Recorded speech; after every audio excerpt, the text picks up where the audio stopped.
Jika Anda nonton film ini, saya punya pesan sederhana. Satu, tolong jadikan film ini sebagai landasan untuk Anda melakukan penghukuman. Saya mau terlibat dalam film ini karena banyak orang yang akan makin paham bahwa memang telah terjadi kecurangan yang luar biasa sehingga pemilu ini tidak bisa dianggap baik-baik saja. Selain diajak oleh figur-figur yang saya hormati, tentu saja film ini dianggap akan mampu mendidik publik betapa curangnya pemilu kita dan bagaimana politisi telah mempermainkan publik pemilih hanya untuk memenangkan kepentingan mereka. Kecurangan ini jangan didiamkan atas nama kelancaran pemilu. Film ini adalah monumen, tagihan, monumen yang akan kita ingat bahwa kita punya peranan besar melahirkan orang yang bernama Jokowi.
Gibran ini belum, feeling politiknya kok belum, masih seneng 100% di dunia usaha, feeling politiknya belum, kelihatannya belum pengen masuk. Kaisang apalagi masih seneng-senengnya buka sini, buka sini, buka sini. Yang saya lihat malah feeling politik sudah mulai masuk tuh Bobi. Pertama umur, yang kedua baru 2 tahun aja jadi wali kota. Yang logis saja lah. Kami Prabowo Subianto dan Gibran Rakabuming Raka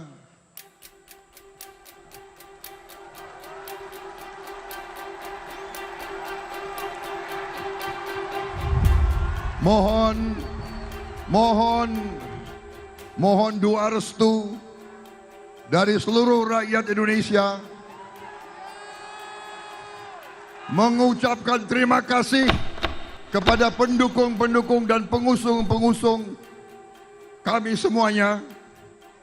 Dan saya ingin di sini menyampaikan, tenang saja Pak, saya sudah ada di sini. Ya, orang tua itu hanya tugasnya mendoakan dan merestui. Jangan terlalu mencampuri urusan yang sudah diputuskan. Bapak setuju nggak kalau Gibran maju? Anak-anak kita. Yang paling penting, presiden itu boleh loh kampanye. Presiden itu boleh loh memihak. Ibu negara Iriana Jokowi mengacungkan 2 jari mengindikasikan keberpihakan kepada pasangan calon presiden dan calon wakil presiden nomor urut 2 Prabowo Gibran. Tahu dalamnya partai seperti apa saya tahu. Partai-partai seperti apa saya tahu. Ingin mereka menuju kemana saya juga ngerti. Informasi yang saya terima komplit. Dari intelijen saya ada. BIN. Dari intelijen di Polri ada BIK. Dari intelijen di TNI saya punya BAIS. Dan informasi-informasi di luar itu. Angka, data, survei, semuanya ada. saya pegang semua, dan itu hanya miliknya Presiden.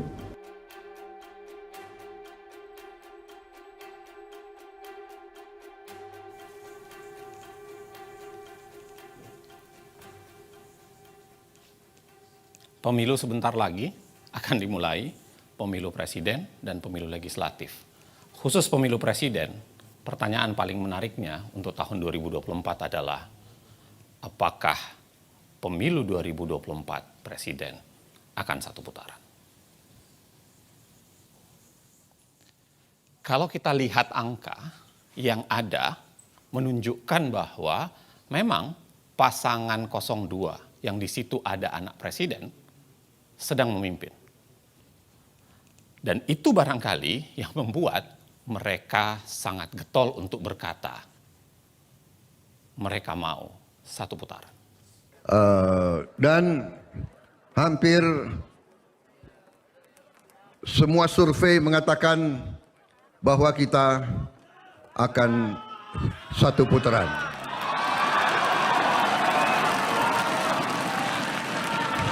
Saudara-saudara, hampir semua survei mengatakan kita sudah satu putaran. Kembali pertanyaannya soal mengapa satu putaran? 2 putaran itu membuat resiko kekalahan bagi orang yang sedang memimpin itu menjadi besar. Sebenarnya, secara ilmu politik dan hukum ketatanegaraan, kita bisa bicara bahwa pertarungan pemilu itu seringkali melahirkan dikotomi antara pro status quo dan pro perubahan. Antara orang yang jualannya adalah melanjutkan yang terdahulu dengan orang yang jualannya adalah ingin melakukan perubahan atau perbaikan secara mendasar. Dikotomi ini bukan khas Indonesia, bisa terjadi di berbagai belahan negara, bahkan dalam tingkat yang lebih lokal, pernah terjadi dalam konteks Pilkada DKI Jakarta. Kalau Anda lihat Pilkada DKI Jakarta, menurut data survei, secara konstan sebenarnya pasangan Ahok dan Jarot yang kita ketahui didukung juga oleh Presiden Jokowi kala itu, senantiasa secara konstan memenangkan posisi paling atas dari semua survei. Kalau kita lihat hasil putaran pertama, memang Ahok dan Jarot itu memenangkan. Memimpin paling atas, diikuti oleh Anies dan Sandiaga, serta kemudian Agus dan Silviana. Tetapi yang terjadi adalah putaran kedua, keadaan tersebut berbalik. Mengapa berbalik? Karena bersatunya kekuatan pengkritik atau bersatunya kekuatan yang melawan orang yang paling teratas itu, Anies dan AHY seakan-akan memiliki angka penjumlahan antara jumlah suara Anies dan AHY pada saat itu. Itu sebabnya kemudian pasangan lagi-lagi yang didukung oleh Presiden Jokowi, yaitu Ahok dan Jarot, harus kalah. Ada lagi yang harus Anda ingat bahwa ada yang namanya gerakan 4 jari. Gerakan 4 jari itu seakan-akan menjadi tawaran. Seakan-akan menjadi simbol bahwa ke depan dalam Pilpres kali ini adalah penggabungan kekuatan 01 dan 03 melalui gerakan 4 jari atau gerakan 04 ini. Pertanyaannya sebenarnya adalah, apakah syarat satu putaran hanya sekedar soal 50% plus 1? Pendapat Dr. Zainal Arifin Mokhtar sangat benar. Apalagi jika kita amati ketentuan Undang-Undang Dasar 1945. Pasal 6A ayat 3 Undang-Undang Dasar 1945 menjelaskan soal syarat satu putaran bagi seorang calon presiden dapat terpilih. Syaratnya adalah mereka harus memperoleh lebih dari 50% suara dan harus memenangkan sebaran wilayah dari 20 provinsi yang asalnya berasal dari setengah jumlah total provinsi di Indonesia. Yang saat ini sudah 38 provinsi, setengah lebihnya adalah 20 provinsi. Dan setiap kemenangan di 20 provinsi itu harus disertai kemenangan lebih dari 20% suara minimum di setiap provinsi.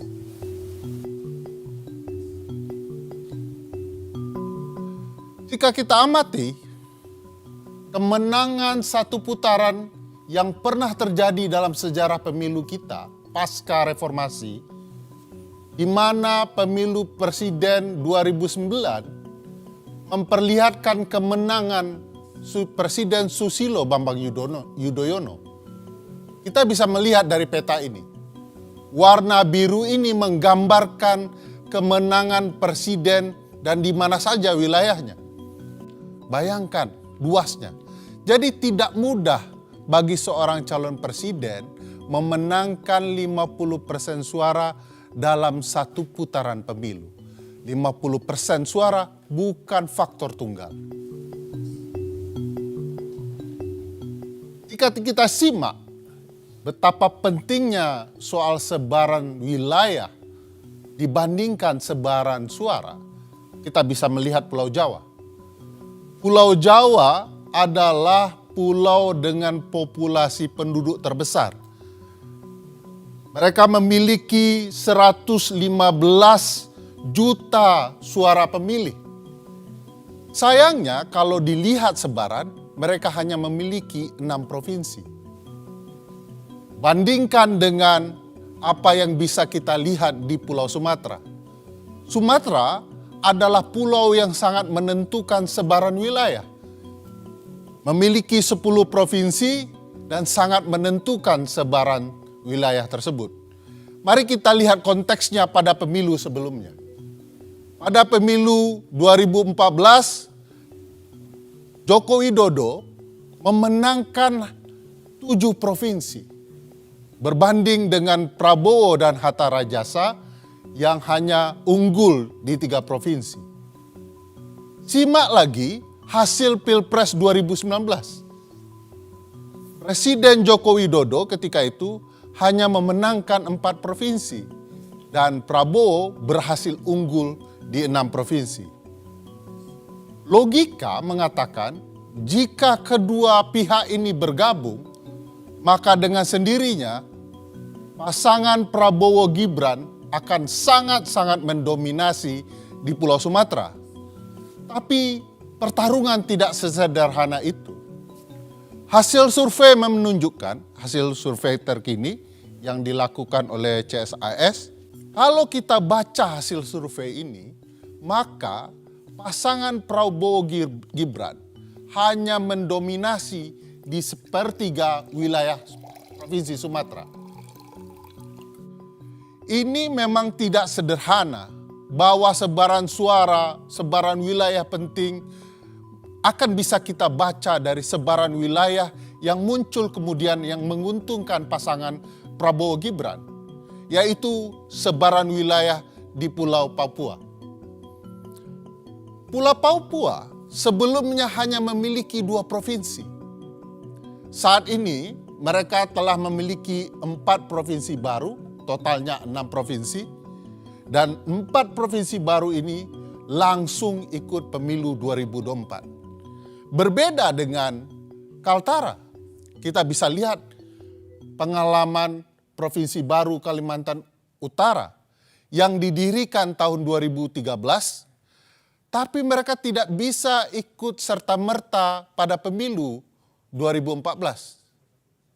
Mereka harus menunggu 6 tahun untuk bisa ikut pemilu 2019. Cukup panjang bagi Kaltara untuk bisa ikut pemilu. Itu sebabnya apa yang terjadi di Pulau Papua menjadi sangat penting untuk membicarakan sebaran wilayah. Jika kita simak hasil Pilpres sebelumnya, 2014 dan 2019, Jokowi betul-betul unggul di Papua. Tak pernah kalah satu kali pun dalam kontestasinya. Ketika itu, saat Jokowi menang Pilpres di Papua, Jenderal Tito Karnavian kebetulan menjadi Kapolda Papua. Lalu pada pemilu saat ini kebetulan sekali kalau Jenderal Tito juga merupakan Menteri Dalam Negerinya. Nah, sebaran wilayah tentu saja sangat-sangat menentukan. Saya ingin mengambil contoh kasus pemilu Presiden Amerika di tahun 2016. Semua orang tahu bahwa dalam pemilu itu Hillary Clinton memenangkan suara terbanyak, popular vote. Bisa dilihat di peta, sebarannya tidak terlalu banyak, tidak juga menumpuk. Ini menggambarkan kemenangan Hillary di suara terbanyak. Tetapi Hillary tentu saja tidak menang di jumlah sebaran. Bandingkan dengan kemenangan sebaran wilayah yang didapat oleh Donald Trump.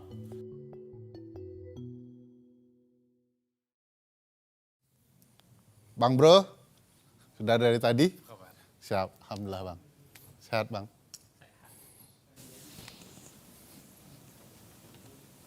Bagus sekali Jas. Pinjam lari dari pagi. Lari? Lari 10 kilo. 10 kilo, buset. Makanya banyak minum.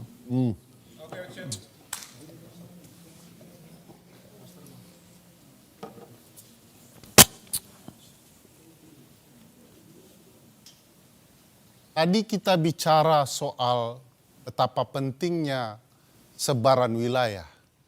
Sekarang kita mau bicara soal siapa penguasa di wilayah tersebut. Semenjak 2021, Presiden Joko Widodo sudah melakukan penunjukan kepada 20 penjabat gubernur di 20 provinsi. Kita bisa lihat di peta ini, warna orange menunjukkan sebarannya dari ujung Indonesia hingga Papua. Presiden berwenang menunjuk penjabat gubernur sekaligus memberikan pengaruh luar biasa dalam penunjukan penjabat bupati dan wali kota. Kewenangannya di Menteri Dalam Negeri yang kemudian mendapat restu dari Presiden. Gambaran ini menunjukkan sebaran penunjukan pejabat bupati wali kota sekaligus gubernur di seluruh Indonesia. Kita bisa lihat sebaran wilayahnya.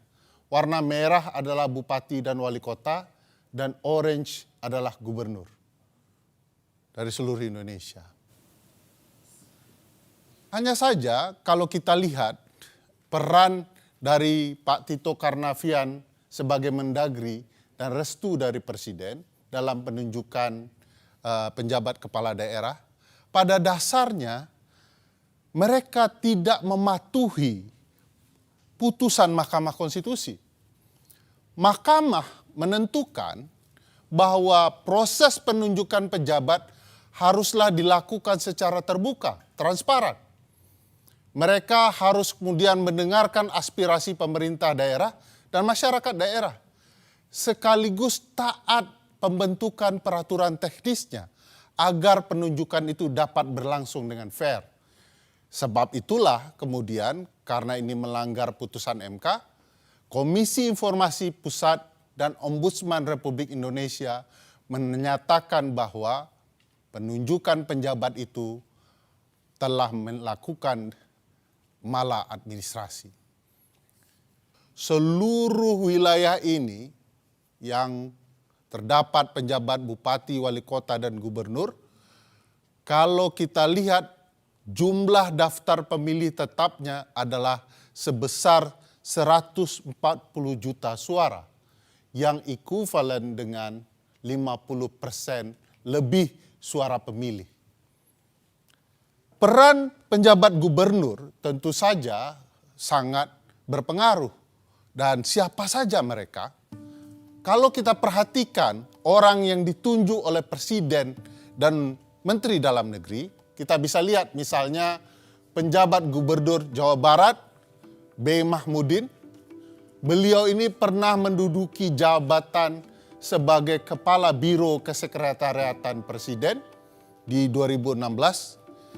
dan kemudian menjadi deputi kesekretariatan presiden di 2021. Lain hal dengan penjabat gubernur Jakarta, sebuah wilayah yang sangat penting, Bapak Heru Budi Hartono merupakan kepala kesekretariatan presiden di 2017. Orang yang sering dibicarakan di berbagai media akhir-akhir ini. Kita juga bisa lihat penjabat gubernur Jawa Tengah, Bapak Nana Sujana, kalau kita telusuri, beliau pernah menjadi Kapolresta Surakarta di tahun 2010 ketika Presiden Joko Widodo masih merupakan wali kota Solo. Ada peristiwa unik misalnya dalam penunjukan penjabat gubernur Aceh, Ahmad Marzuki. Beliau berdinas di kemiliteran, lalu ditarik ke Kementerian Dalam Negeri. 3 hari setelah penarikan, beliau langsung ditunjuk menjadi penjabat gubernur Aceh.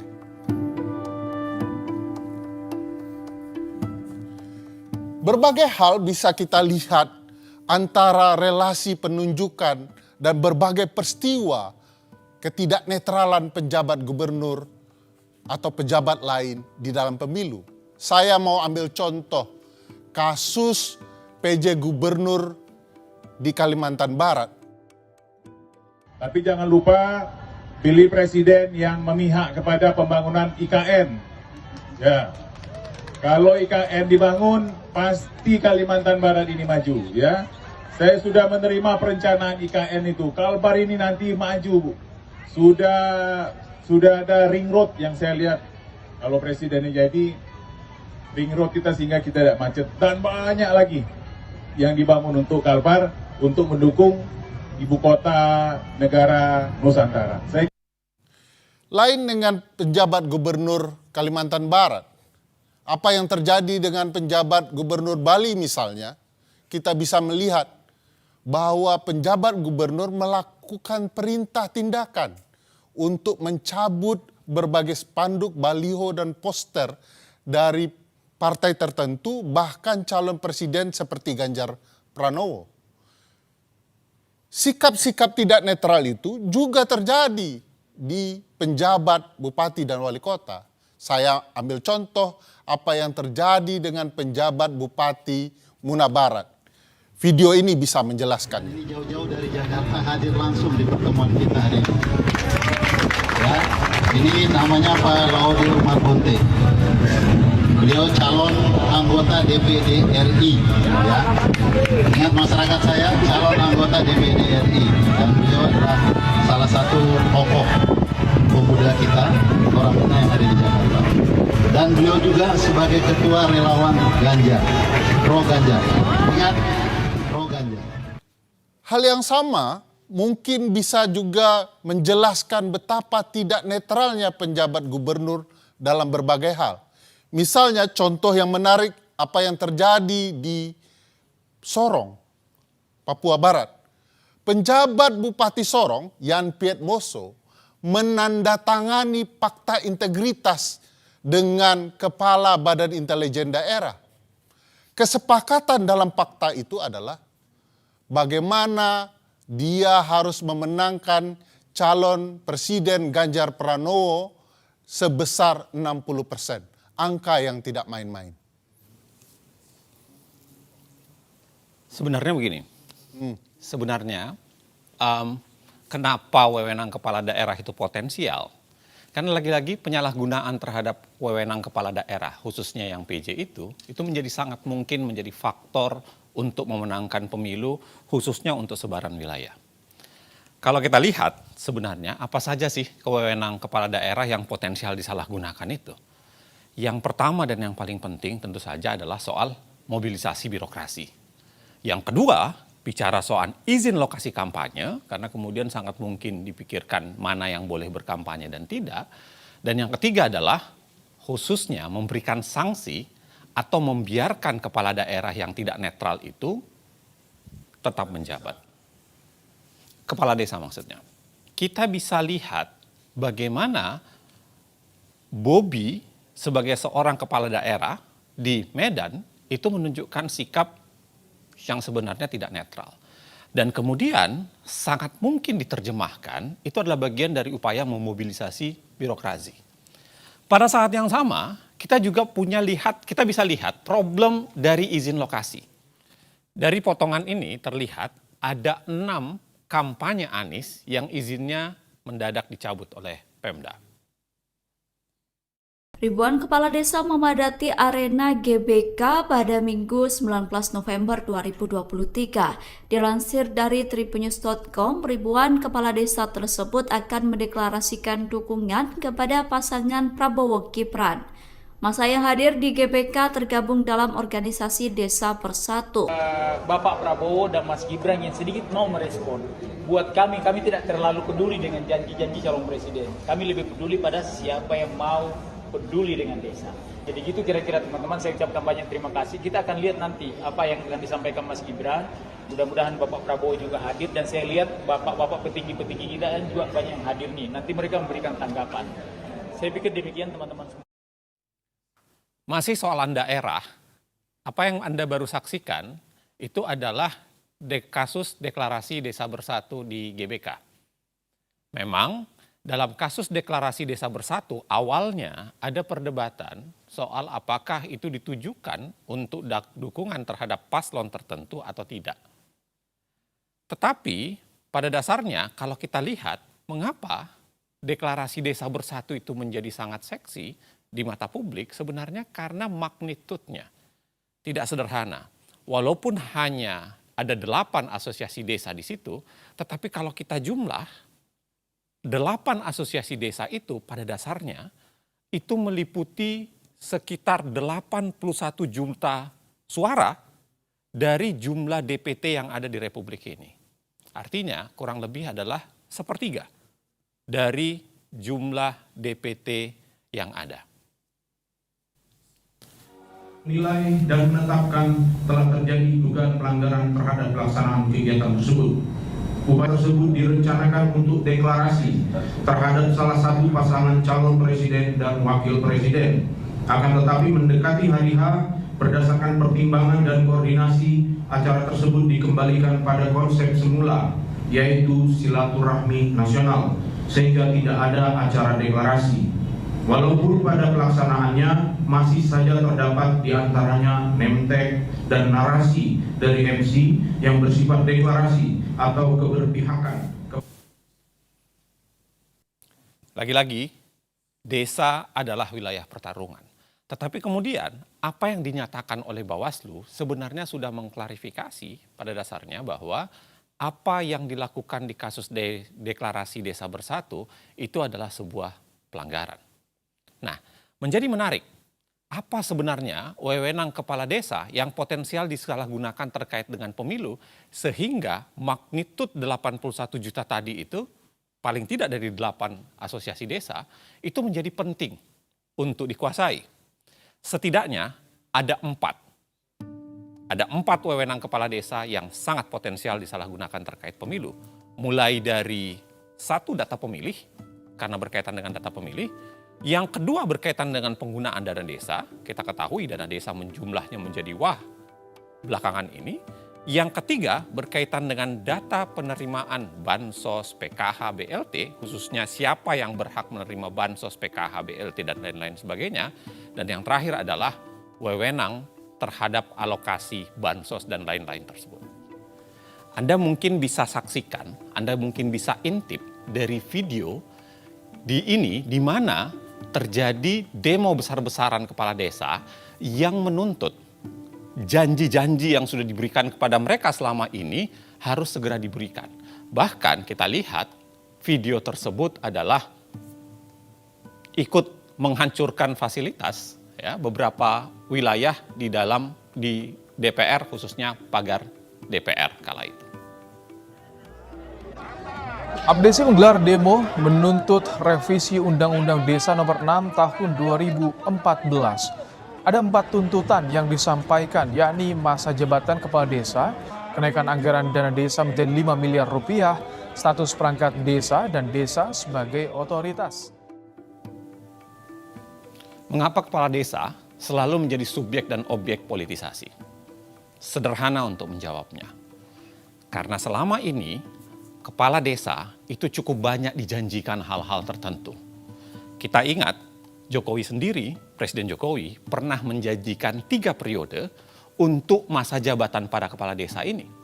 Bahkan kalau kita lihat dalam konteks sebelumnya, SBY pun pernah menjanjikan pengangkatan sekretaris desa menjadi ASN secara bertahap dari tahun 2007 sampai menjelang pemilu 2009. Selain itu, kalau kita lihat dari data ini menunjukkan bahwa kasus-kasus penyelewengan dana desa itu sangat mungkin dikonversi menjadi alat tukar dukungan politik. Kalau Anda lihat, bayangkan dari begitu banyak sektor tindak pidana korupsi di sepanjang tahun 2022, terbesar itu adalah APBD desa, anggaran pendapatan dan belanja desa. Dan itu sangat mungkin dikonversi lagi-lagi, sangat mungkin menjadi bagian upaya untuk menekan dan dijadikan upaya untuk dukungan politik dengan imbalan tidak melanjutkan proses bermasalah dari kepala desa tersebut. Hal lainnya, Anda bisa lihat barangkali kami merekam kesaksian kepala desa yang mengaku diminta untuk memenangkan pasangan calon tertentu oleh pihak yang berbeda. Juga terkait dengan penyaluran bansos dana desa, dan ini sebenarnya menjadi gambaran betapa pemerintahan desa itu sering ditekan.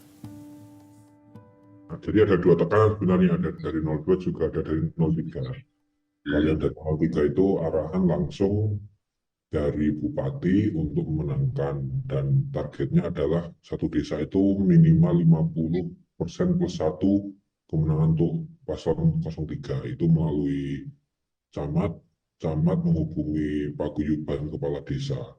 Yang dimenangkan itu mulai dari capres, dan juga ada target dari caleg.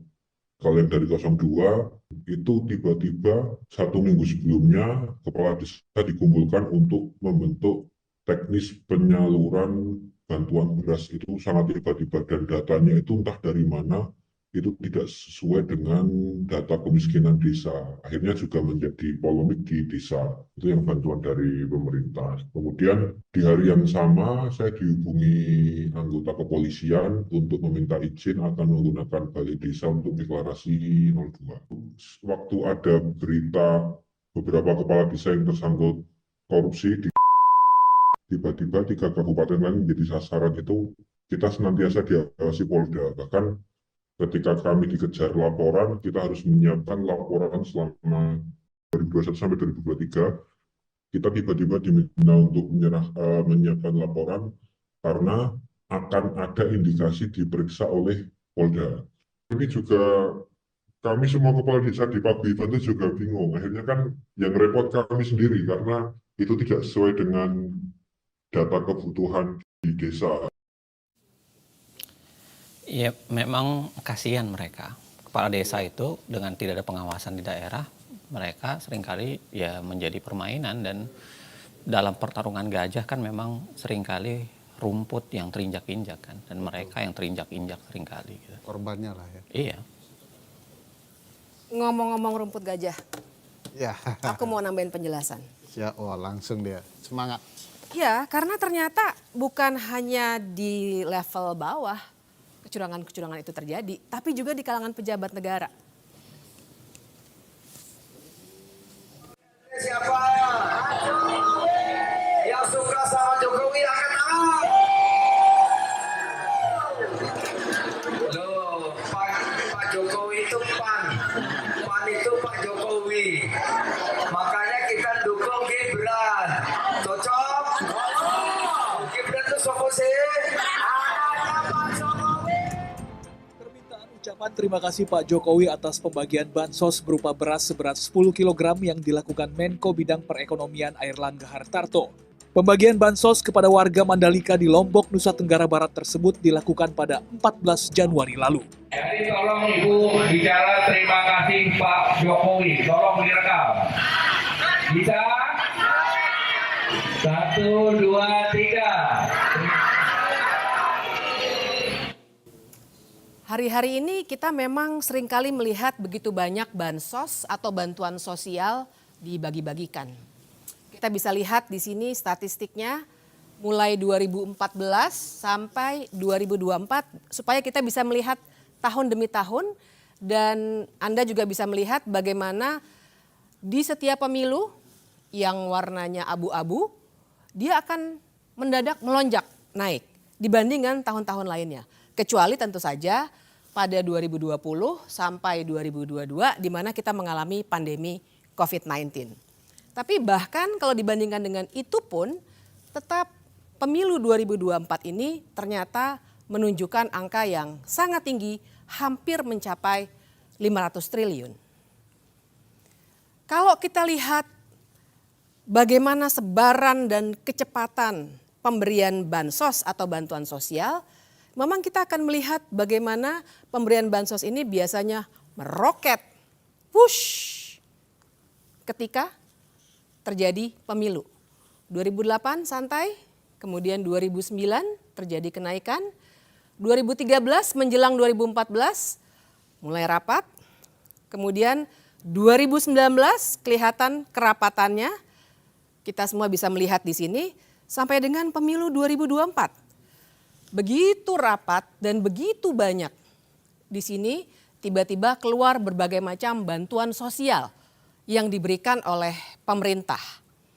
Bahkan kita bisa lihat bagaimana baru bulan Januari kita sudah menghabiskan 78,06 triliun untuk bantuan sosial.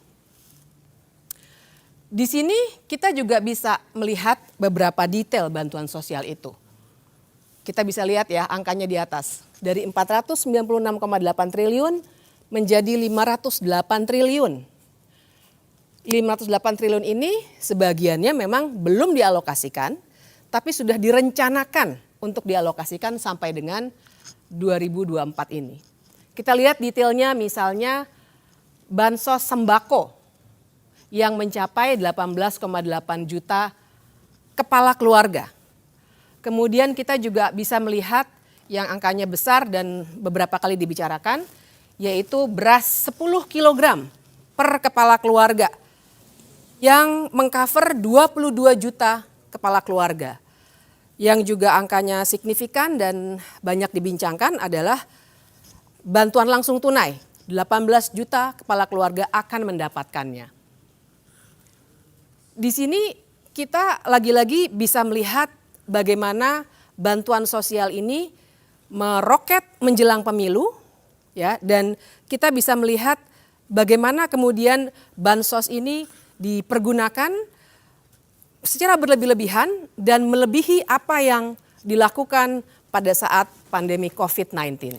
Tidak hanya bantuan sosial, pemerintah juga mengeluarkan kebijakan populis lainnya. Misalnya gaji PNS, TNI dan Polri termasuk PPPK yang naik 8% pada 2024. Selain itu juga ada kenaikan gaji pensiunan PNS yang naik 12% di 2024. Kita jadi bisa bertanya-tanya apakah memang itu upaya-upaya itu adalah cara untuk menaikkan kesejahteraan atau memang hanya populisme belaka? Karena ternyata kenaikan upah buruh hanya naik 3,2 sampai 4,4%. Kita mesti ingat bahwa bantuan sosial itu kita harus klarifikasi di sini. Bukannya bantuan sosial harus dihentikan atas nama pemilu, tapi kita harus kembalikan bahwa bantuan sosial atau bansos bukan bantuan politik dan pejabat. Bantuan sosial itu sebenarnya adalah cara untuk secara cepat melaksanakan amanah dari Pancasila, sila kelima soal keadilan sosial. Kita juga membicarakan pasal 34 Undang-Undang Dasar 1945 yang bilang bahwa fakir miskin dan anak-anak terlantar dipelihara oleh negara. Memang idealnya cara mensejahterakan rakyat itu dengan melalui pendidikan, lapangan pekerjaan, dan hal-hal lain yang sifatnya struktural. Tapi baiklah, bansos harus dilakukan untuk mengatasi dengan waktu cepat. Tapi soalnya adalah kalau itu adalah fasilitas negara, kan seharusnya pemberiannya juga dilakukan sesuai dengan struktur kenegaraan kita. Siapa yang berhak ataupun berwenang memberikan bantuan sosial itu? Kementerian Sosial jawabnya. Uniknya ternyata sebenarnya data Kementerian Sosial yang namanya data kesejahteraan terpadu tidak digunakan. Barangkali kebetulan Menteri Sosial kali ini ada dari PDI Perjuangan yang sedang berseberangan dengan penerus Jokowi. Bicara soal bantuan sosial lagi-lagi kita akan lihat penyebarannya yang luar biasa.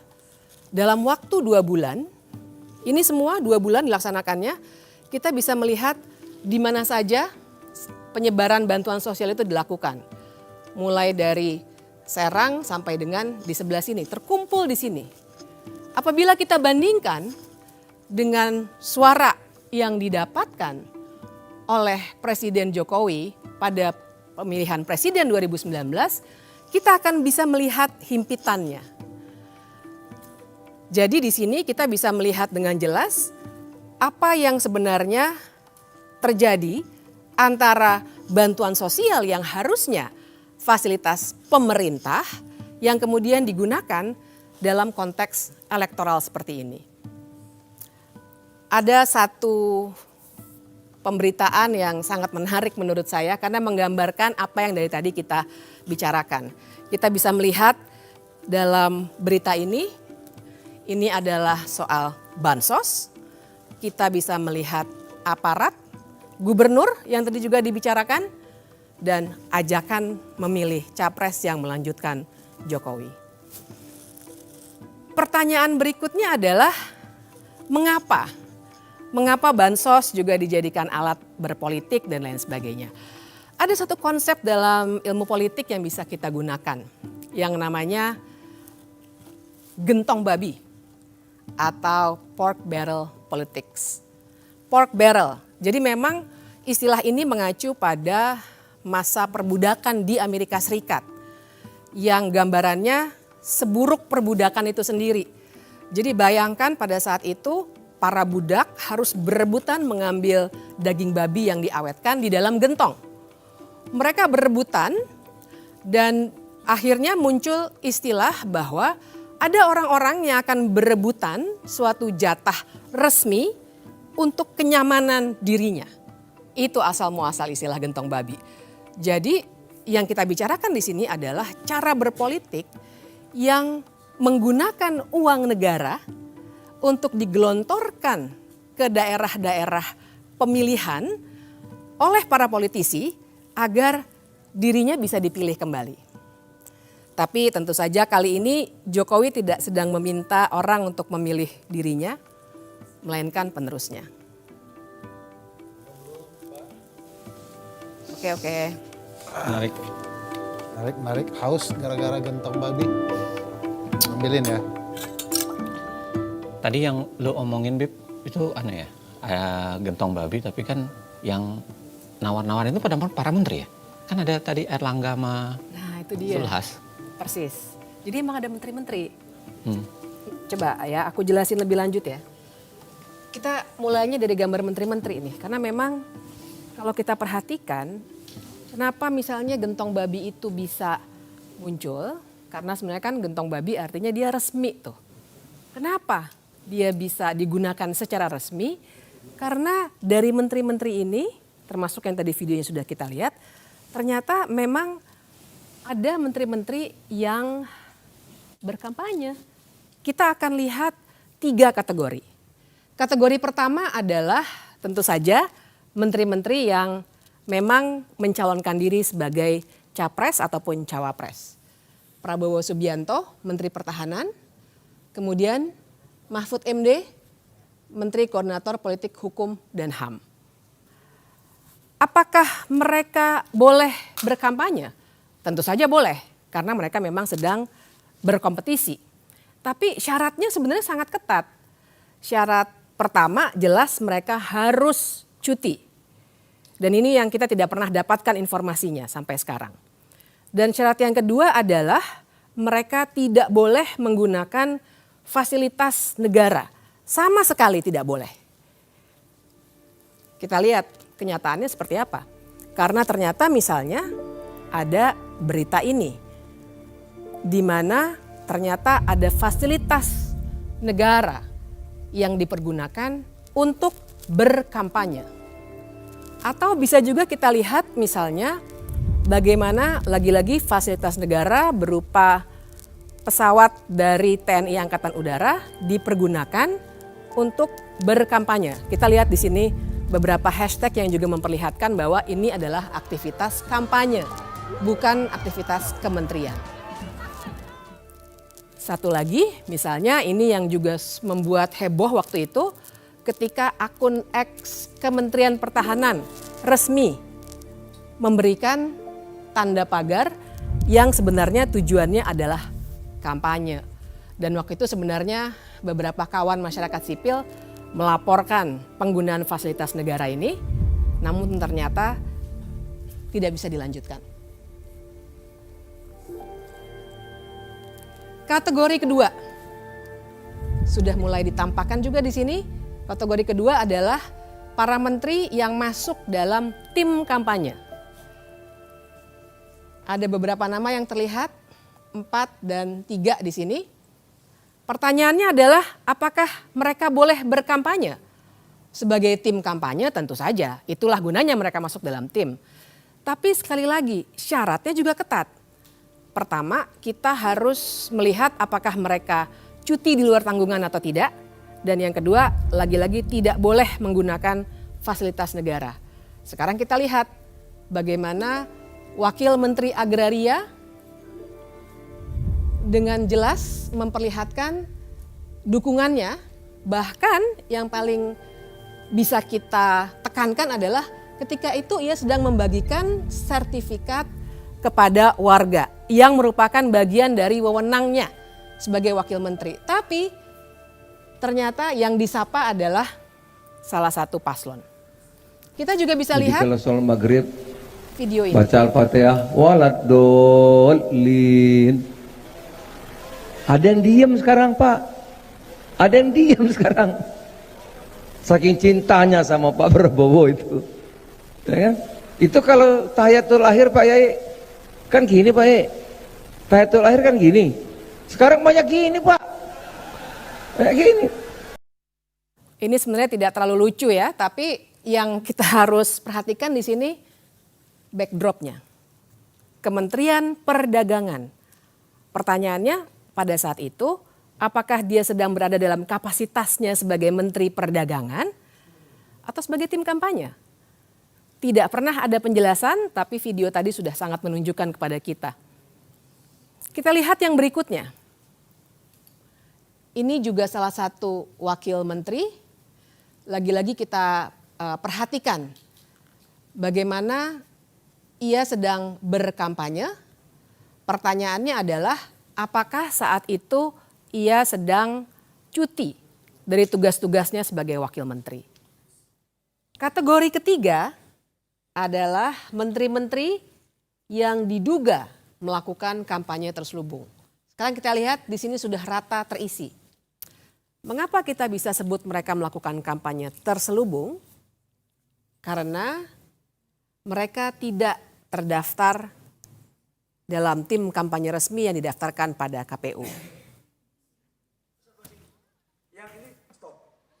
Prabowo Gibran. Tengah. Prabowo Gibran. Sebelah sini. Prabowo Gibran. Baik. Sebelah sini. Di sini bisa kita lihat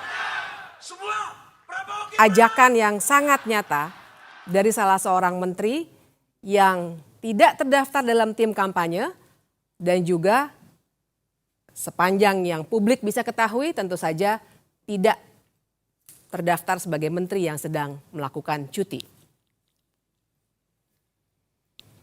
Begitu juga di sini Menteri Erick Thohir tidak mundur dan juga tidak dalam konteks cuti dan kita lihat jelas dari backdrop acara ini, ia sedang melakukan pelaksanaan kampanye. Berikutnya, barangkali di sini Yasona Lawli dan Menteri Tri Risma hari ini sedang diajak menjadi peserta yang boleh saja menurut konteks Undang-Undang Pemilu kita, tapi persoalannya apakah mereka sedang cuti atau tidak? Tidak pernah ada informasi yang cukup. Satu lagi kita bisa lihat juga sebuah dukungan terbuka, kita bisa lihat lagi dari backdropnya dari salah seorang menteri, dan pertanyaannya sama. Apakah ia sedang melaksanakan kampanye yang nampak seperti itu? Kalaupun ia ikut serta, apakah dia cuti atau tidak? Tidak ada informasi. Dan lagi-lagi kalau kita lihat daftarnya, ia tidak terdaftar dalam tim kampanye paslon yang didukung. Jadi ini dari saya sampaikan. Jadi saya sampaikan simpulan saya, saudara-saudara sekalian sebangsa tanah air. Kita pilih orang yang tepat menjadi Presiden Republik Indonesia. Tanggal 14 yang tepat. Saya pribadi memilih Pak Prabowo alasan yang sangat sederhana, berkelanjutan. Dan dia punya spirit NKRI yang bagus dan dia membuktikan keberhasilan dia yang lalu. Itu tidak dapat diungkiri. Itu dari saya, pesan dari saya sekali lagi Luhut Binsar Panjaitan, pilih Prabowo karena menurut saya dia pilihan terbaik untuk presiden pada saat ini. Dan itu akan membawa kemajuan ke Indonesia dan membawa keberlanjutan Indonesia. Dan terakhir, setelah tanggal 14 kita sudah coblos, kita damai lagi, guyup lagi. Jangan lagi datang dengan kata-kata yang tidak bagus. Kita harus berdamai. Karena nanti 5 tahun lagi ada pesta demokrasi. Mari kita berpesta demokrasi dengan baik, dengan santun, supaya Indonesia ini menjadi bagus. Tidak ada yang Begitu terangnya dukungan ini diberikan, sehingga kita bisa menduga ada kampanye terselubung yang tengah terjadi. Tapi bagaimana mereka bisa begitu berani melakukan kampanye itu? Bisa jadi karena presiden juga sebenarnya tidak netral.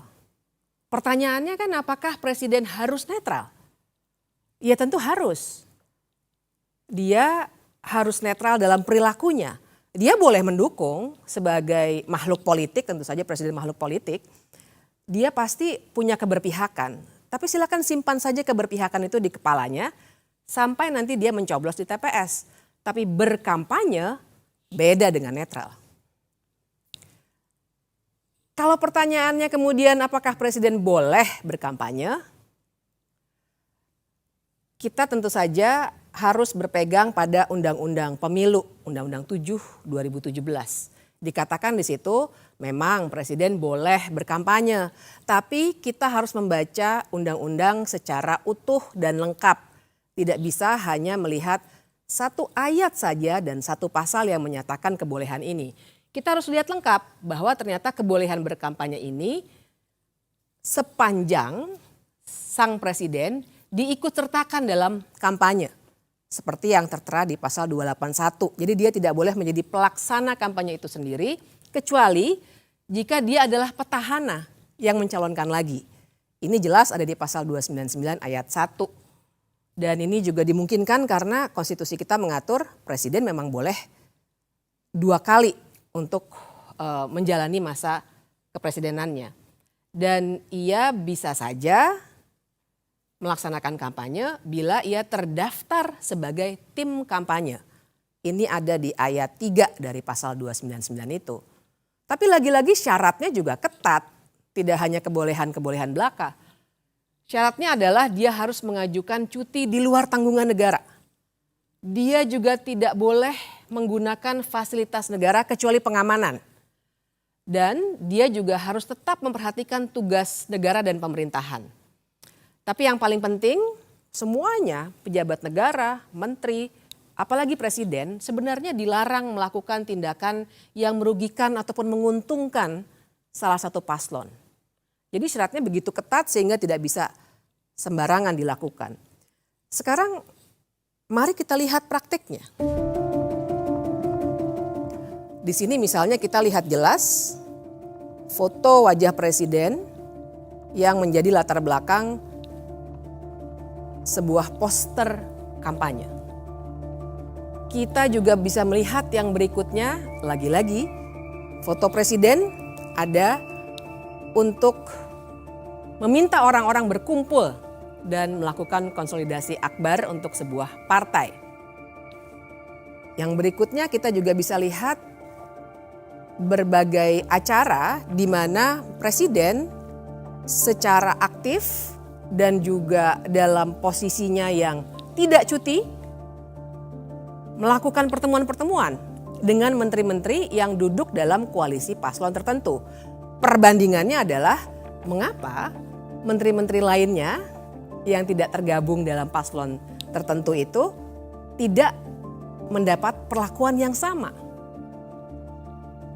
Apalagi kita juga punya satu foto yang begitu menghebohkan waktu itu, di mana presiden berdiri di samping menterinya yang menjadi calon presiden dan berada di fasilitas negara, yaitu lapangan udara Angkatan Udara di depan alutsista juga.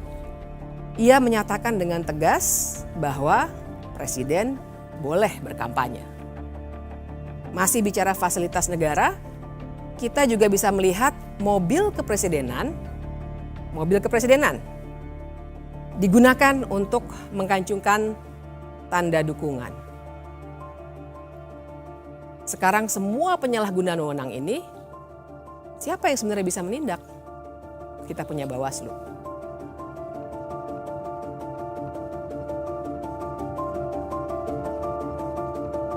Saya ingin bercerita permasalahan tadi dengan menuturkan soal Bawaslu. Tentu saja segala kecurangan itu harus ditangani oleh Bawaslu dan ini merupakan tugas konstitusionalnya untuk mengawasi setiap tahapan penyelenggaraan pemilu. Tetapi faktanya Bawaslu inkompeten. Apa saja kira-kira kasus yang menceritakan betapa gagalnya Bawaslu mengawasi proses penyelenggaraan pemilu? Kita bisa melihat video ini. Ini tadi masukan-masukan, aspirasi dari para pimpinan ketua-ketua organisasi desa. Sementara kami tampung dulu. Mungkin minggu depan kita jadwalkan untuk ketemu saja ya Pak ya. Biar bisa kita detailkan lagi, kita carikan solusi bersama-sama. Dan ya kita harap kalau di visi misi kami sudah ada Pak, misalnya membangun dari bawah dan dari desa, itu salah satunya. Tapi nanti akan kami detailkan lagi yang jelas. Nilai dan menetapkan telah terjadi dugaan pelanggaran terhadap pelaksanaan kegiatan tersebut. Upaya tersebut direncanakan untuk deklarasi terhadap salah satu pasangan calon presiden dan wakil presiden. Akan tetapi mendekati hari H, berdasarkan pertimbangan dan koordinasi, acara tersebut dikembalikan pada konsep semula, yaitu silaturahmi nasional, sehingga tidak ada acara deklarasi. Walaupun pada pelaksanaannya masih saja terdapat di antaranya name tag dan narasi dari MC yang bersifat deklarasi atau keberpihakan. Bawaslu hanya berani memberikan sanksi teguran, padahal nyata-nyata harusnya terdapat sanksi yang menjerahkan agar peristiwa tidak berulang. Saya ingin juga memperlihatkan sebuah video yang menarik soal ketidakberanian itu. Berikut videonya.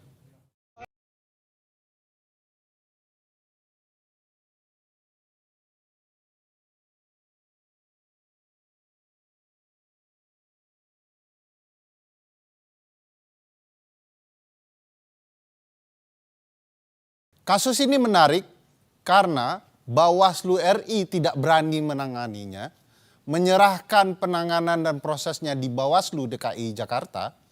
Tetapi temuan Bawaslu DKI Jakarta adalah ini merupakan pelanggaran perda. Dan sebagaimana kita ketahui, kalau terjadi pelanggaran terhadap peraturan daerah atau perda, maka yang menentukan pemberian sanksinya adalah pemerintahan daerah, dalam hal ini PJ Gubernur DKI Jakarta. Lagi-lagi ada kasus yang menarik soal tidak inkompeten atau inkompetennya Bawaslu dalam kasus akun X Kementerian Pertahanan.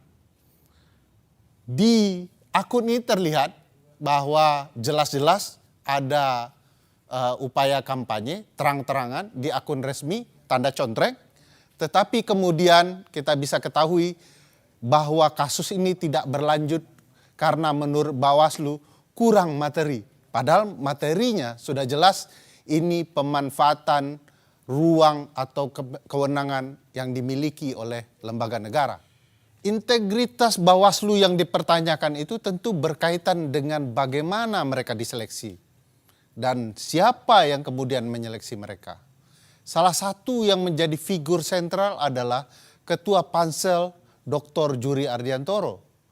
Beliau adalah Pansel Bawaslu yang kemudian kita ketahui merupakan tim sukses Jokowi di Pilpres 2019. Dan bahkan kita juga mengetahui juri adalah saat ini menjadi anggota TKN 2024 yang mengusung pasangan Prabowo Gibran. Kalau kita simak lebih jauh, bahkan Juri Ardiantoro pernah menjadi anggota Kepala Staf Presiden, KSP.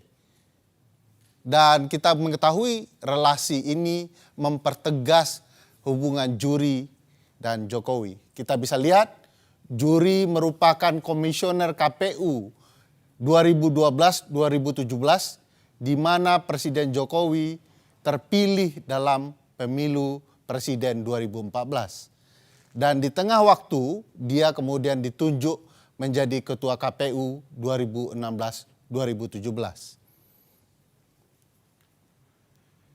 Saya punya pengalaman menarik soal proses seleksi itu.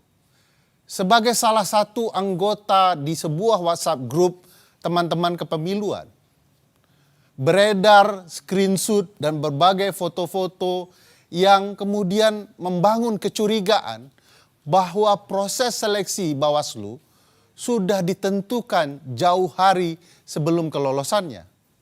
Dalam grup itu beredar screenshot foto-foto yang memperlihatkan nama-nama anggota Bawaslu yang lolos.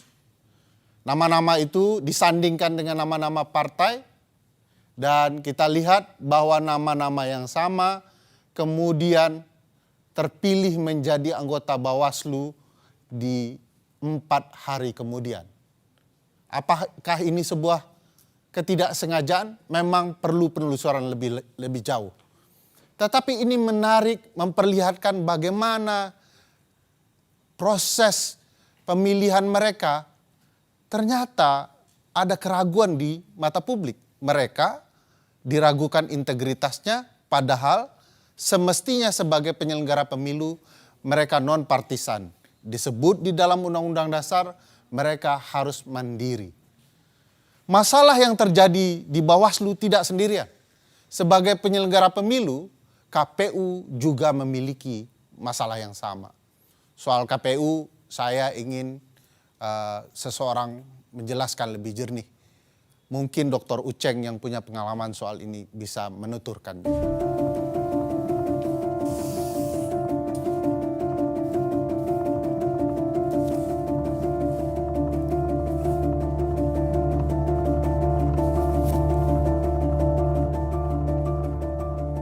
Sekarang kita bicara soal Komisi Pemilihan Umum. Secara konstitusional, Komisi Pemilihan Umum memiliki fungsi yang sangat luar biasa, khususnya untuk menyelenggarakan pemilihan umum di Republik ini. Dari sekian banyak fungsi KPU atau wewenang yang dimiliki oleh KPU, salah satu yang paling utama dalam kaitan dengan pemilu adalah menentukan siapa yang ikut pemilu. Dan itu dikenal dengan konsep khususnya untuk partai politik adalah tahapan verifikasi yang bersifat administratif maupun faktual. Syarat parpol untuk lolos verifikasi pada dasarnya sebenarnya itu ada beberapa catatan.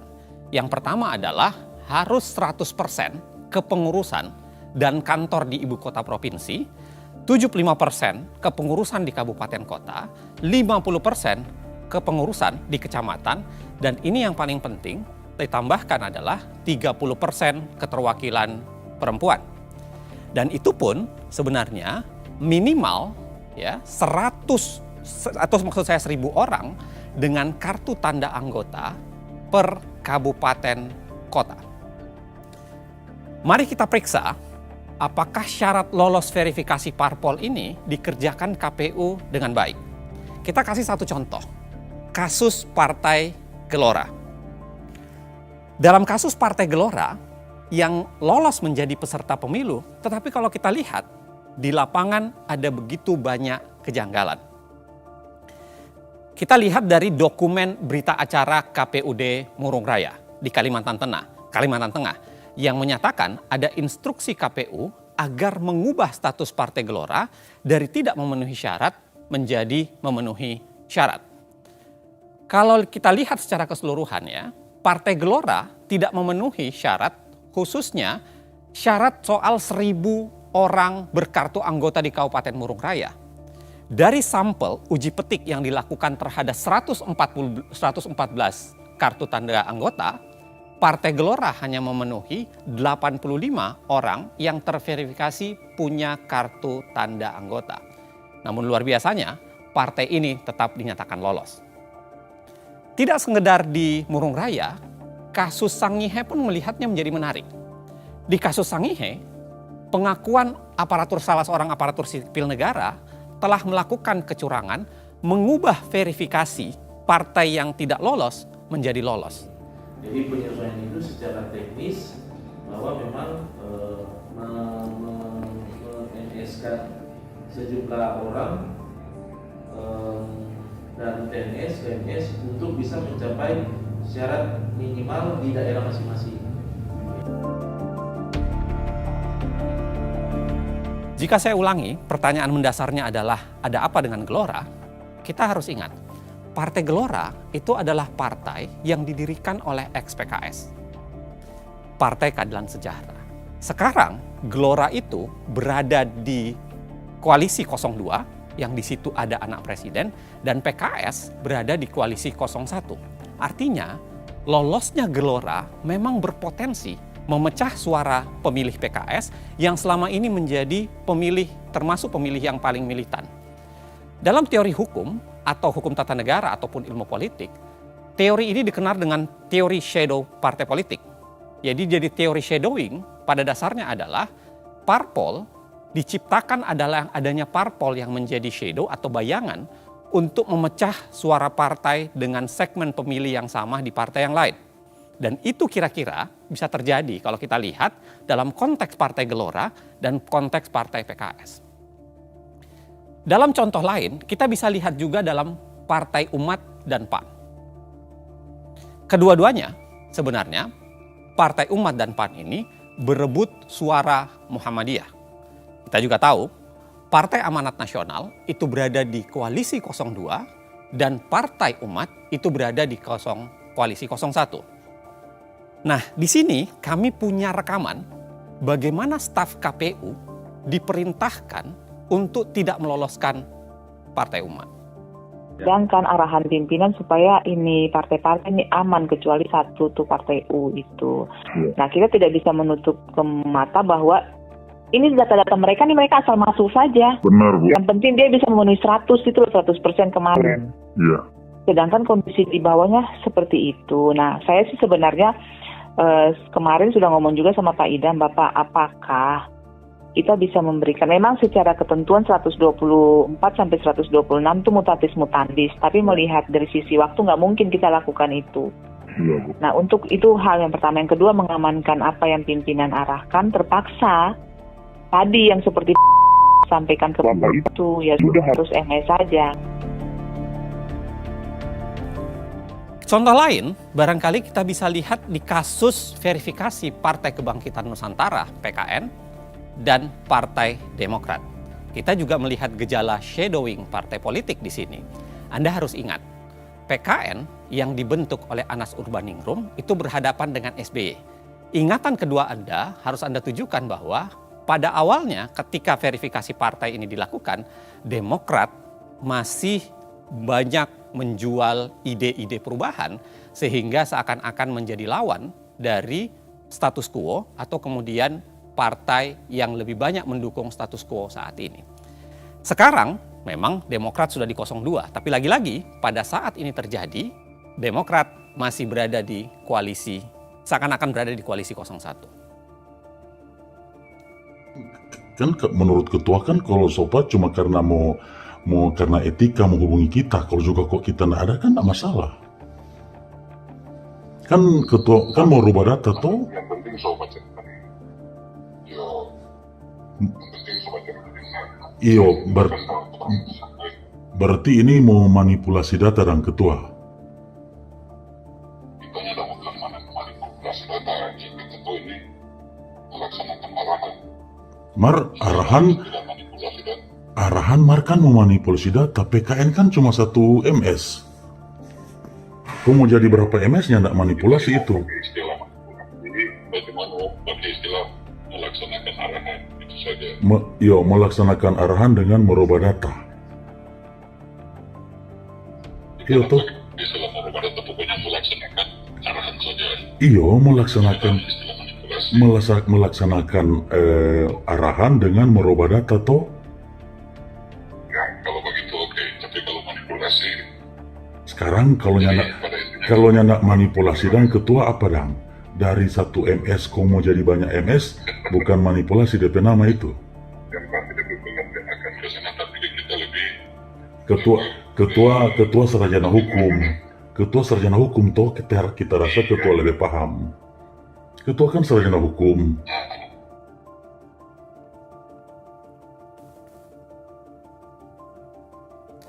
Kasus KPU Minahasa Utara yang tadi Anda lihat sebenarnya itu menggambarkan betapa ada problem di sana. Tetapi menariknya memang sampai saat ini agak sulit kemudian melakukan verifikasi lagi terhadap kasus itu. Karena kita harus ingat Ketua KPUD Minahasa Utara sudah meninggal dunia pada bulan Juni 2022 akibat serangan jantung. Kalau kita berlanjut lagi, kita tidak sekedar berbicara wilayah pelanggaran etik atau pelanggaran di wilayah penggunaan kewenangan KPU yang dimanipulasi dengan cara meloloskan atau tidak meloloskan partai tertentu, kita juga bisa bicara soal pelanggaran etik di tingkat individu. Di sini ada kasus di mana Ketua KPU Hashim Asyari itu punya relasi khusus dengan wanita emas. Kita bisa lihat Ketua KPU dan Ketua Partai Republik I yang itu dijabat oleh seorang yang dijuluki wanita emas, itu seringkali bertemu secara pribadi. Memang, dalam kasus itu, sanksi DKPP sudah dijatuhkan. Bentuknya apa? Peringatan keras terakhir. Sekali lagi, ingat, peringatan keras terakhir. Nah, menariknya memang, dari secara keseluruhan kalau kita baca KPU seringkali tampil lebih menjadi pelayan partai politik dibanding penegak hukum atau kemudian berusaha menyukseskan hak-hak publik bagi masyarakat.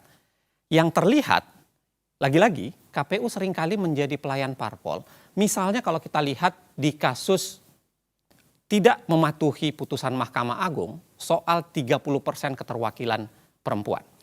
Saya jelaskan secara sederhana ya, dalam kasus 30% keterwakilan perempuan, putusan Mahkamah Agung itu sebenarnya mengkoreksi cara KPU menghitung bagaimana yang dimaksud 30% keterwakilan perempuan. Karena pendekatan yang keliru itu membuat keterwakilan perempuan tidak bisa maksimal.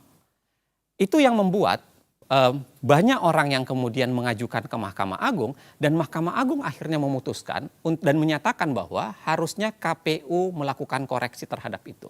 Dan itu tidak pernah dikoreksi secara langsung oleh KPU. Hal yang sama masih soalan tidak mematuhi putusan Mahkamah Agung. Dalam kasus napi koruptor, kejadian pun relatif terjadi sama.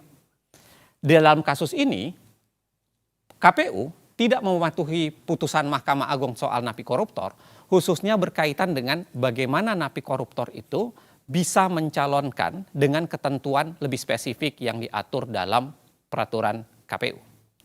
Kalau kita lihat dari daftar parpol dan caleg bekas koruptor di 2024, ini adalah peta sederhananya untuk menggambarkan bahwa ada serangkaian partai sebenarnya yang masih mengusung caleg bekas koruptor. Dan itu hampir tersebar di semua partai yang berkontestasi di pemilu kali ini. Apa yang saya mau jelaskan sesungguhnya adalah sederhana. KPU tebang pilih dalam menjalankan putusan pengadilan. Putusan Mahkamah Agung diabaikan soal perempuan dan soal keterwakilan, soal caleg koruptor. Tetapi yang menarik, putusan Mahkamah Konstitusi soal Gibran langsung dijalankan dengan cepat. Saat anak presiden mendaftar, KPU belum membuat peraturan baru. KPU tidak merevisi aturan Komisi Pemilihan Umumnya. Tapi pendaftarannya diterima dan Gibran buru-buru disahkan sebagai calon wakil presiden. Kita semua tahu, ya, dari serangkaian pelanggaran etik secara kelembagaan maupun pelanggaran etik secara pribadi, kita punya catatan ada 3 sanksi yang sudah jatuh kepada KPU, Ketua KPU, khususnya Ketua KPU Hashim Asy'ari. Pada April 2023 dalam kasus wanita emas, tadi saya sudah ingatkan, sanksinya adalah peringatan keras terakhir. Geser sedikit dalam kasus keterwakilan perempuan, sanksi yang dijatuhkan terhadap Ketua KPU adalah peringatan keras.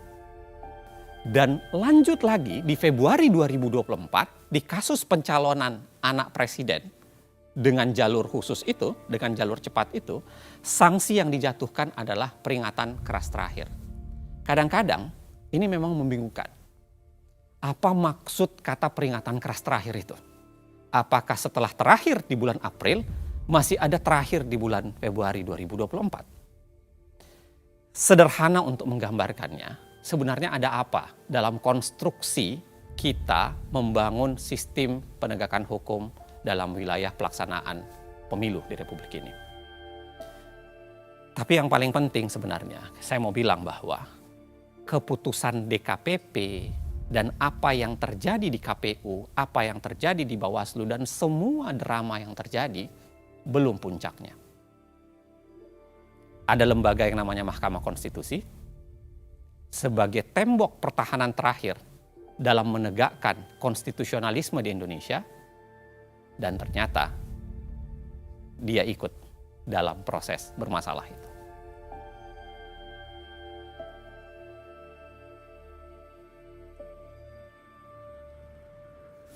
Puncak dari semua cerita tadi ada di sini, Mahkamah Konstitusi. Ada beberapa hal yang akan kita lihat bersama-sama, mengapa Mahkamah Konstitusi menjadi puncak dari cerita-cerita yang dari tadi sudah kita lihat sama-sama. Yang pertama, kita melihat ada kontradiksi di Mahkamah Konstitusi. Bayangkan sebuah pagar untuk memagari pencalonan presiden dan wakil presiden. Di satu sisi, untuk syarat mencalonkan yang berupa ambang batas pencalonan presiden atau presidential threshold 31 kali, 31 ditolak oleh Mahkamah Konstitusi dengan berbagai alasan. Tapi ketika ada syarat lain yang diminta untuk diubah, tiba-tiba Mahkamah Konstitusi membuka pintu lebar-lebar hanya 1 kali permohonan. Apalagi kita harus ingat, cara untuk mengubah undang-undang melalui Mahkamah Konstitusi sebenarnya adalah cara yang dalam tanda kutip instan. Karena harusnya perubahan undang-undang dilakukan oleh pembentuk undang-undang sesuai pasal 20 Undang-Undang Dasar 1945. Dan kita juga akan melihat adanya konflik kepentingan. Jangan lupa kita juga nanti akan melihat bagaimana pendapat hukum 9 hakim konstitusi yang akan sangat menarik untuk kita gali. Yang kelima, semua permohonan yang diajukan untuk persoalan yang sama ditolak kecuali 1 dan sangat spesifik. Yang keenam, putusan itu juga langsung berlaku. Tidak ditunda sampai pemilu berikutnya ataupun tidak ditunda sampai beberapa tahun tapi langsung berlaku saat itu juga. Yang ketujuh, permohonan ini sebenarnya sempat dicabut, kemudian didaftarkan kembali di hari libur. Lalu kita juga harus bicara soal fakta bahwa ada Majelis Kehormatan Mahkamah Konstitusi atau MKMK yang sudah memutuskan bahwa ada pelanggaran etik berat oleh Ketua Mahkamah Konstitusi yang adalah paman dari Gibran. Namun putusan MKMK itu karena terkait etik memang tidak langsung membatalkan putusan. Putusan 90 tetap berlaku. Perlu ada catatan juga bahwa Ketua Majelis Kehormatan MK itu ternyata punya potensi benturan kepentingan. Perlu saya jelaskan di sini bahwa menantu dari Ketua MKMK sekarang tengah mencalonkan sebagai anggota legislatif dari partai dalam koalisi yang mengusung Gibran. Dan anak dari Ketua MKMK itu juga pengurus di partai tersebut. Kemudian kita nanti akan melihat ada indikasi transaksi di balik konstitusi yang bisa terlihat dari fakta bahwa si pemohon menggugat calon wakil presiden karena wan prestasi di pengadilan perdata. Dan yang terakhir, Ketua MK yang tadi sudah diberikan sanksi etik untuk diberhentikan sebagai Ketua MK, ternyata malah menggugat ke Pengadilan Tata Usaha Negara supaya jabatan Ketua MK dikembalikan kepada dirinya. Tapi memang pada hari itu kami bertiga punya pengalaman yang berbeda-beda. Silakan Mas Uceng, Uda Ferry, bagaimana pengalaman pada hari itu yang bisa menggambarkan semua 11 yang tadi saya jelaskan sehingga sebenarnya sebuah media massa nasional mengatakan bahwa Gibran adalah anak haram konstitusi. Ya, kami ingin memulai dengan argumentasi bahwa setiap peristiwa bahkan kejahatan bisa dibongkar dengan mengungkap siklus waktu. 9 Maret, Partai Solidaritas Indonesia mengajukan permohonan pengujian Undang-Undang Pemilu, tepatnya pasal 169 huruf Q yang mengatur soal batas usia calon presiden dan calon wakil presiden. Ketentuannya menghendaki hanya orang yang sudah berusia 40 tahun yang dapat mengajukan diri sebagai calon presiden atau calon wakil presiden. PSI menginginkan diatur hanya orang yang telah berusia 35 tahun dapat mengajukan diri sebagai calon. Yang menarik dari PSI adalah ketika permohonan ini berjalan, komposisi ketua atau pimpinan PSI dirombak. Gibran yang merupakan kakak dari Kaisang yang semula diajukan sebagai calon presiden oleh PSI mengganti ketuanya menjadi adik Gibran, yaitu Kaisang. Lalu harus diingat bahwa Ketua Mahkamah Konstitusi adalah paman dari Gibran dan Kaisang. Juga sangat penting dalam perkara itu karena ini pengujian undang-undang, maka dengan sendirinya termohon dalam pengujian ini adalah pemerintah yang dipimpin oleh ayah Gibran, yaitu Presiden Joko Widodo.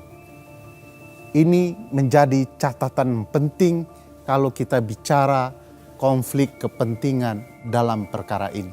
Kemudian Partai Garuda mengubah permohonan yang sama topiknya dengan meminta bahwa selain berusia 40 tahun mestinya ada alternatif, yaitu berpengalaman sebagai penyelenggara negara.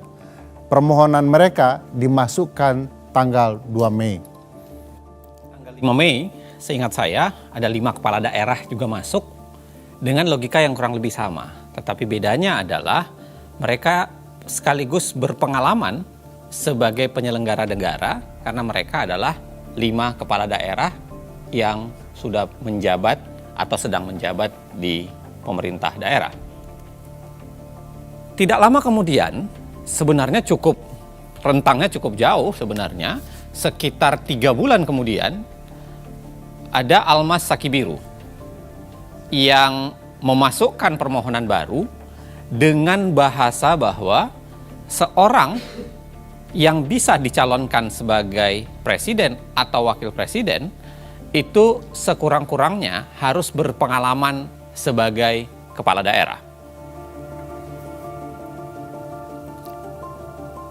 Tanggal 29 Agustus, sidang terakhir permohonan PSI, Partai Garuda, dan 5 kepala daerah dilangsungkan oleh Mahkamah Konstitusi. Dan saya ingat betul pada hari itu saya hadir di ruang sidang sebagai ahli untuk salah satu pihak terkait. Orang sering bilang saksi ahli, tapi yang benar ahli. Saya hadir dalam sidang menyampaikan pandangan saya, dan waktu itu sebagai ahli biasanya ada dialog dengan para hakim dan semua yang ada di situ yang formal. Sebenarnya terbaca bahwa hakim-hakim punya indikasi akan menolak 3 permohonan ini. Karena mereka melihat, dan ini baik secara umum, bahwa masalah syarat kepala daerah itu bukan wewenang Mahkamah Konstitusi, melainkan memang wewenang pembentuk undang-undang. Itu adalah sidang terakhir karena setelah itu biasanya akan ada penyerahan kesimpulan, kemudian rapat permusyawaratan hakim, kemudian putusan dibacakan. Kami masih menunggu-nunggu karena perkara ini tentu saja sangat menarik. Agak luput dari perhatian kami, ternyata pada 5 September ada pemeriksaan pendahuluan untuk permohonan Almas.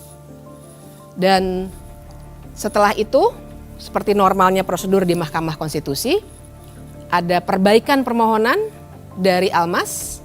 Kita bisa geser ke tanggal berikutnya pada 12 September. Almas memperbaiki permohonannya, kira-kira begini konstruksinya. Tetap 40 tahun sebagai syarat dalam pasal 169 huruf Q Undang-Undang 7 2017 itu, kemudian ditambahkan atau jadi alternatif atau berpengalaman sebagai kepala daerah baik di tingkat provinsi maupun kabupaten _kota. Berubah artinya ya, dari awalnya hanya kepala daerah, dia kemudian lebih menjelaskan bahwa bukan hanya kepala daerah di tingkat provinsi maupun juga kepala daerah di tingkat kabupaten kota. 19 September, kalau kita ingat, RPH pertama atau rapat permusyawaratan hakim pertama itu dilakukan untuk gelombang pertama permohonan. Gelombang pertama itu adalah PSI, lalu kemudian Partai Garuda, dan 5 kepala daerah. Dalam perkara itu, semua ditertolak. Ya. Dan luar biasanya, Anwar Usman tidak ikut RPH dengan alasan yang kemudian disebutkan bahwa dia menolak konflik kepentingan. Maju 2 hari kemudian adalah rapat permusyawaratan hakim pertama untuk permohonan Almas. Luar biasanya, kali ini Anwar Usman sudah masuk. Entah apakah dia sudah merasa konflik kepentingannya sudah tidak ada atau sakitnya sudah hilang. Tapi pada saat yang sama, Anwar Usman sudah ikut RPH di tanggal 21. Menariknya kembali, 8 hari setelah itu, di tanggal 29 September, terjadi peristiwa kunci dalam kasus ini. Almas Sakibiru, entah karena alasan apa, mencabut permohonannya. Sehari kemudian, permohonan Almas dimasukkan kembali. Padahal itu hari Sabtu, hari libur. Dan Ketua Mahkamah Konstitusi berkantor serta meminta panitera untuk masuk kerja. Biasanya kalau dicabut, bukannya dikeluarkan penetapan.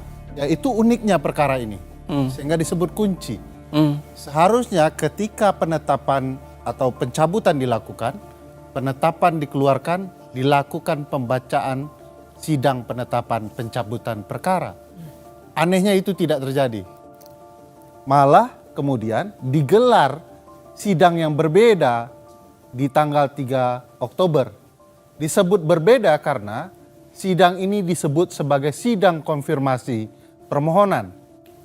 Almas kemudian menyatakan bahwa sebenarnya dia tidak punya keinginan mencabut, tetapi itu keinginan kuasa hukumnya. Dan pada saat yang sama, sidang konfirmasi permohonan tidak ada dalam hukum acara. Di dalam hukum acara MK. Jadi ini disebut unik karena memang tidak terdapat di dalam hukum acara Mahkamah Konstitusi. Nah, setelah praktik tidak ada dalam hukum acara itu, karena kasus Almas tetap dilanjutkan atau permohonan Almas tetap dilanjutkan, masuklah RPH kedua permohonan Almas. Lagi-lagi Anda masih ingat bahwa di situ Anwar Usman masih ikut di RPH. Maju 4 hari kemudian, RPH ketiga untuk permohonan Almas kembali dilakukan. Ini juga menarik, Mas Ferry dengan Mbak Bibip. Biasanya RPH berulang kali itu adalah tanda bahwa permohonan itu memang jelimet. Atau ada pertarungan perkara yang penting, atau barangkali karena memang pemohon menghadirkan sebuah logika yang canggih dan pembuktian yang luar biasa. Tapi kalau kita lihat Almas, saya tidak cukup yakin dengan itu. Karena kalau kita lihat permohonan Almas, Anda bisa bayangkan alat buktinya ada 3. Satu adalah KTP-nya Almas, yang kedua adalah fotokopi Undang-Undang 7 2017, dan yang ketiga adalah dokumen Undang-Undang Dasar. Jadi tidak ada sebenarnya logika argumentasi yang memadai untuk diperdebatkan secara hukum.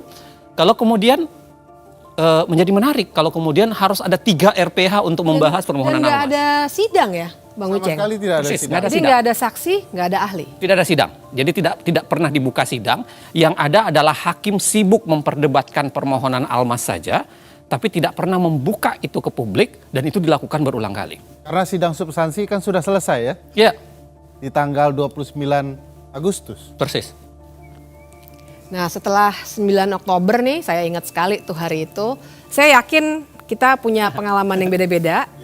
Pada 16 Oktober 2023 itu. Tapi karena kami memang sangat terlibat dalam perkara ini, walaupun dengan aktivitas yang berbeda-beda, semua pasti pada pasang headset mendengarkan dari gadget masing-masing apa yang terjadi di ruang sidang. Jadi hari itu saya juga mendengarkan dengan tekun. Paginya perkara yang lain dulu. Kemudian pada 11.45 seperti saya duga permohonan PSI selesai dibacakan dan ditolak. Lega betul saya. 12.29 perkara kedua yang dimohonkan oleh Partai Garuda ditolak juga. Tambah lega saya. Kemudian yang ketiga 12.49 perkara ketiga selesai dibacakan juga ditolak. Ya. Kegembiraan Mbak Bibip soal kelegaan itu juga hinggap di diri saya. Karena selesai istirahat, saya makan siang, bahagia, demokrasi Indonesia terselamatkan, saking bahagianya tertidur. Nah, di sini momen krusial yang dikerjain oleh MK itu. Di hari-hari yang sama ini saya ingat saya berangkat dari Jogja pagi karena memang ada acara di Jakarta, ada beberapa acara di Jakarta, dan sebuah koran nasional itu minta saya nulis soal putusan ini. Makanya kenapa kemudian di bandara saya mendengarkan, lalu kemudian begitu nyampe di Jakarta sudah istirahat makan siang, saya tahu putusannya tapi saya mendengarkan kembali melalui siaran ke belakangnya gitu dari siaran YouTube. Dan ya saya persis bayangan saya sebenarnya permohonan ini ditolak. Hanya saja saya agak khawatir sebenarnya. Ini nggak sepenuhnya saya merasa gembira. Karena saya kasih bocoran aja. Jadi beberapa hari sebelumnya ada 2 peristiwa sebenarnya yang membuat saya agak khawatir. Yang pertama adalah karena di sebuah podcast ada seorang politisi yang bercerita dengan lantang bahwa putusan ini akan berubah dengan ya agak mirip dengan permohonannya Almas. Sebut yang saja terakhir. Bambang Pacul. Ya, dalam sebuah podcast. Dan yang kedua, bocoran ini sebenarnya sudah keluar di kalangan wartawan.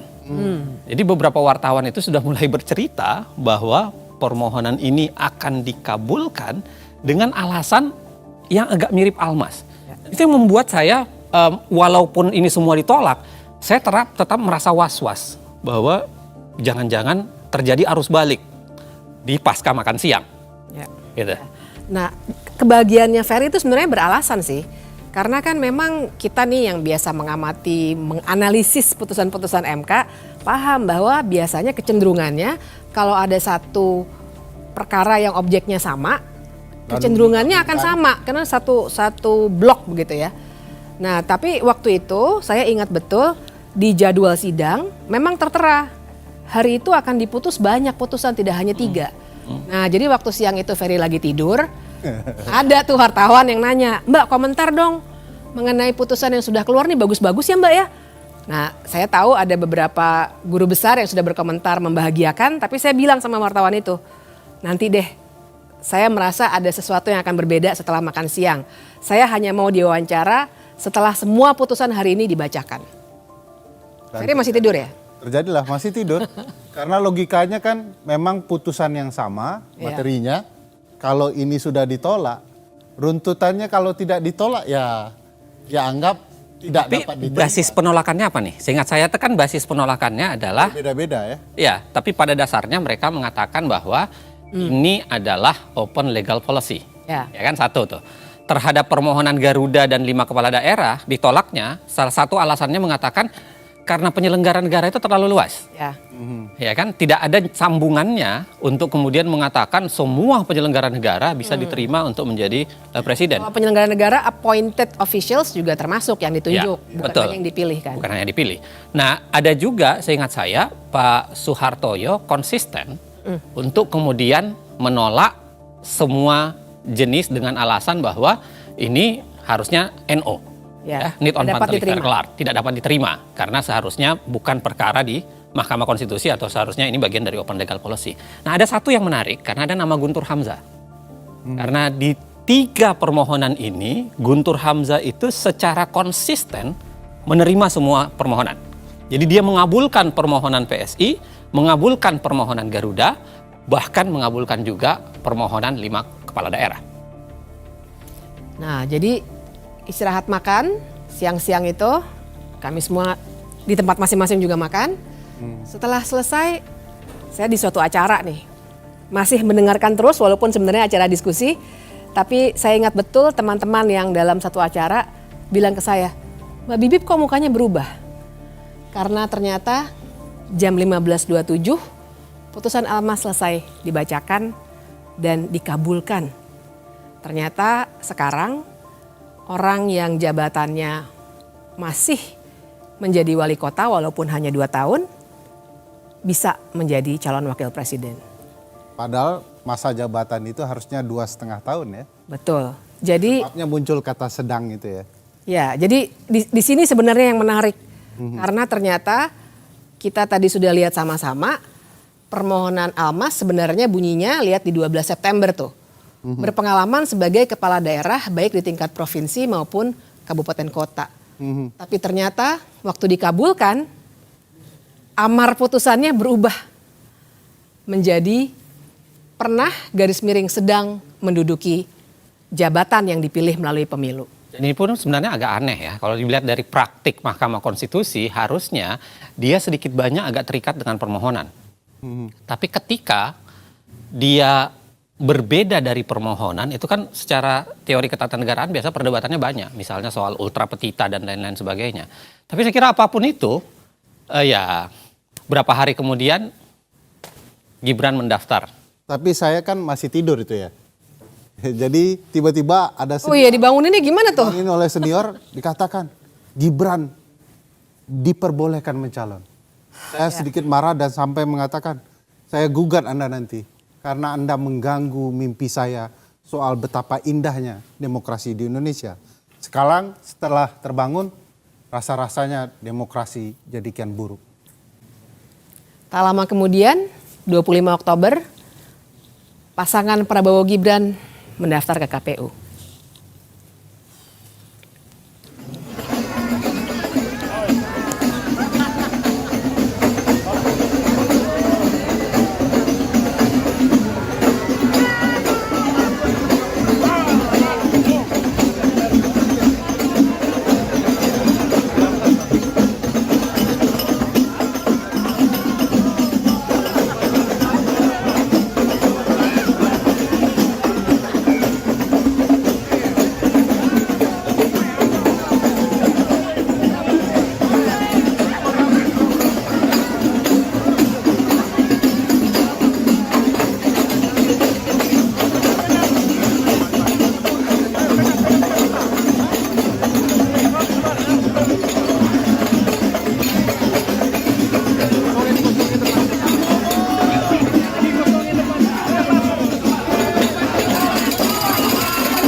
Tapi memang kita harus lihat dinamika putusan ini dengan segala kekecewaan yang sudah kita rasakan sama-sama. Kita bisa melihat ada apa sebenarnya di balik putusan nomor 90 itu.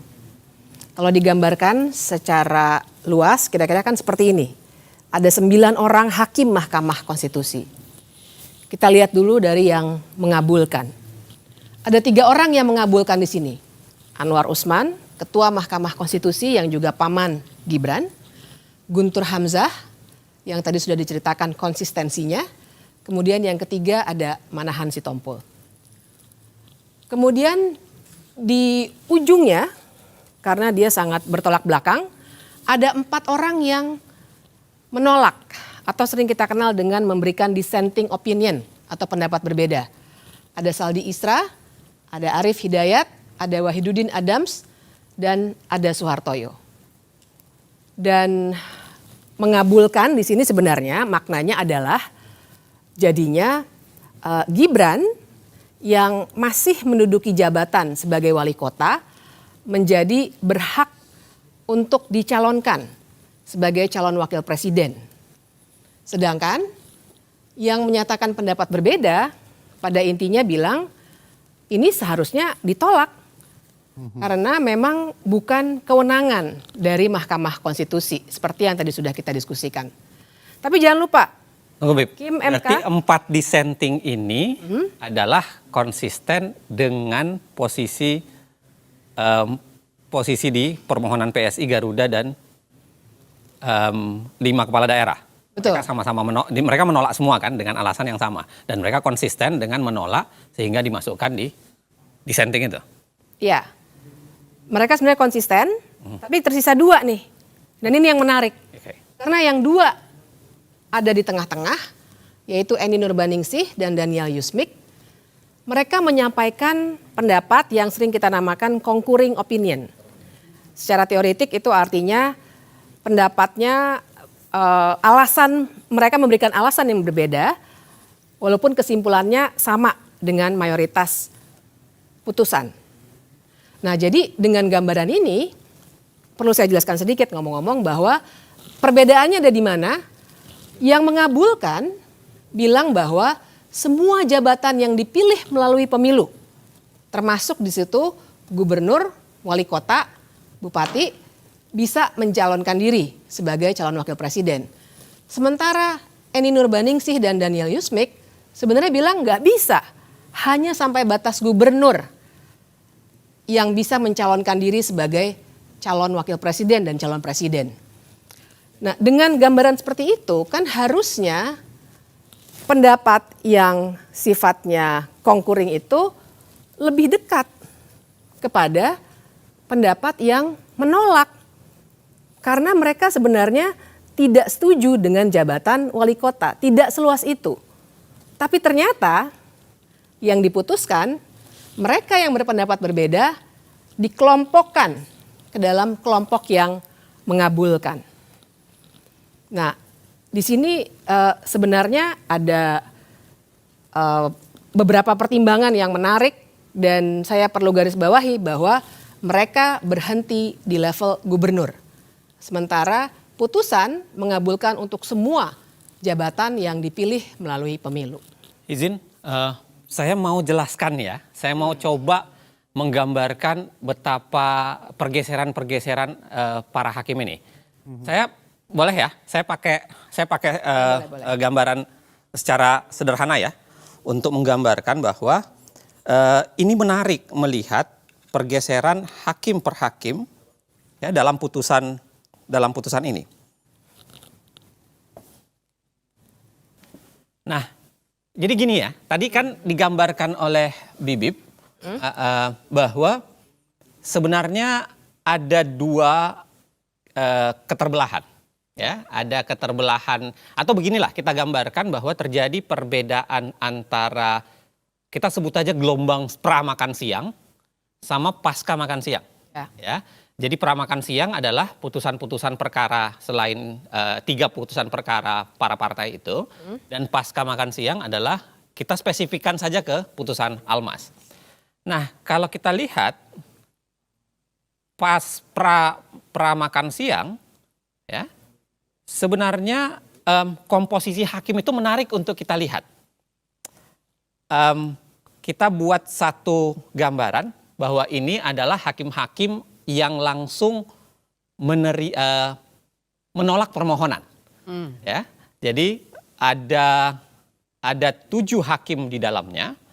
Ada Saldi Isra, ada Eni Nurbaningsi, ada Daniel Yusmik, ada Manahan Sitompul, ada Suhartoyo, ada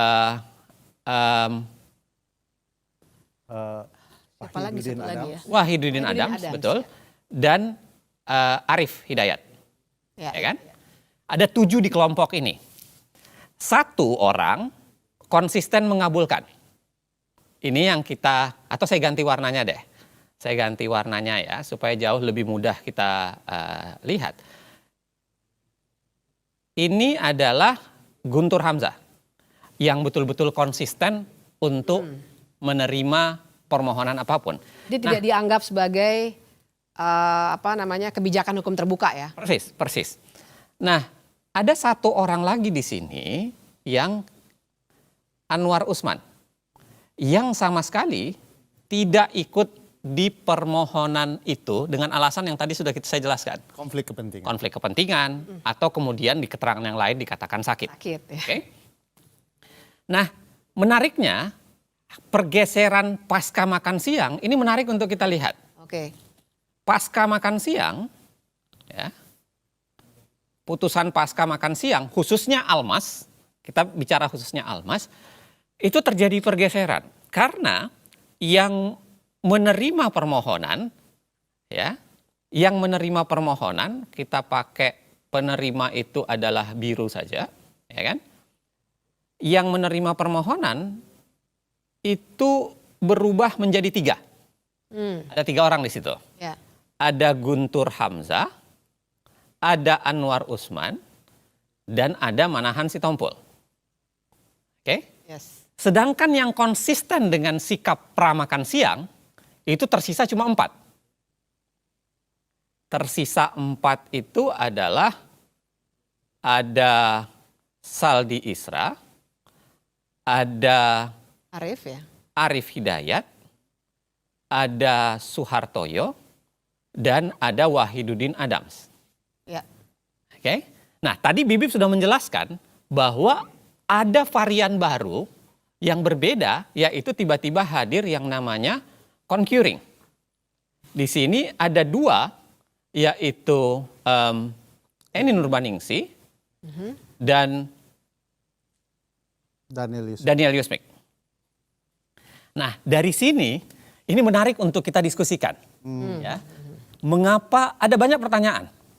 Pertanyaan pertama adalah mengapa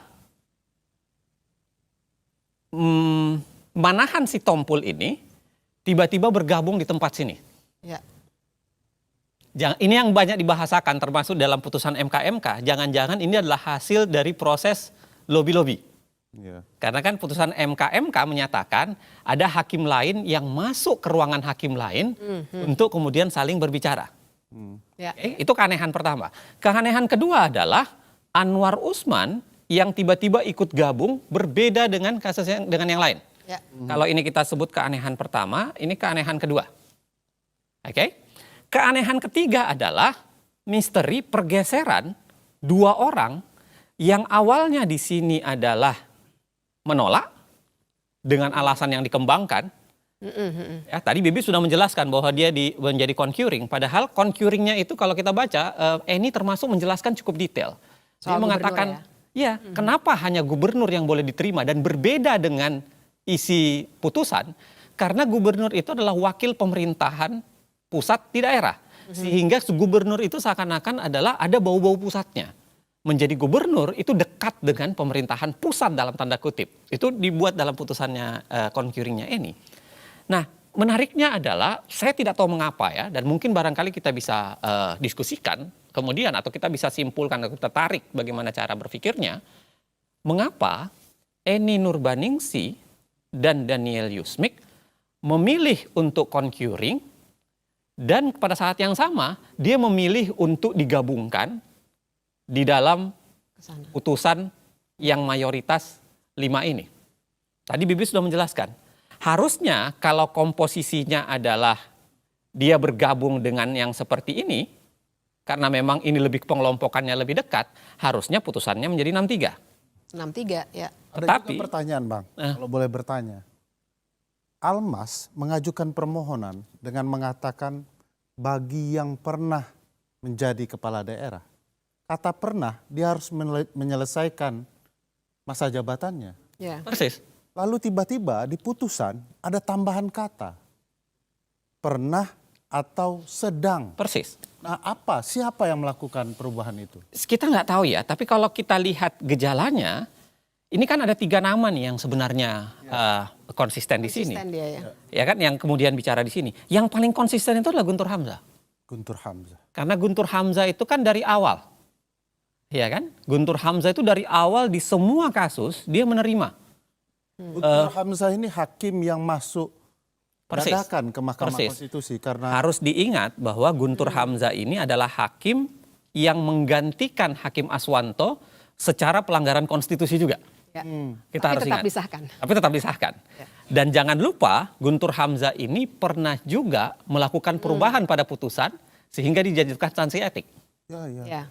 Dan dia dulu adalah Sekretaris Jenderal Mahkamah Konstitusi. Persis. Nah, hal yang menarik lainnya adalah kalau kita baca dari dissenting opinion Saldi Isra, Arif Hidayat, Suhartoyo, dan Wahidudin Adams, kebanyakan isinya itu, walaupun ada juga bagian menganalisis perbedaan mereka dengan putusan mayoritas, tapi kebanyakan itu adalah seakan-akan dalam tanda kutip sumpah serapah. Ada kemarahan Saldi Isra yang dituliskan di situ, ada kemarahan Arif Hidayat dituliskan di situ, ada kegundahan Wahidudin Adams yang dituliskan di situ. Betul. Nah barangkali lagi-lagi itu barangkali yang bisa menjelaskan kenapa putusan ini baunya anyir. Dan saya kira itu yang saya tuliskan di sebuah media nasional, kemudian saya katakan bahwa ya putusan begini ini memperlihatkan betapa palu hakim sebenarnya patah berkeping-keping di hadapan putusan Almas.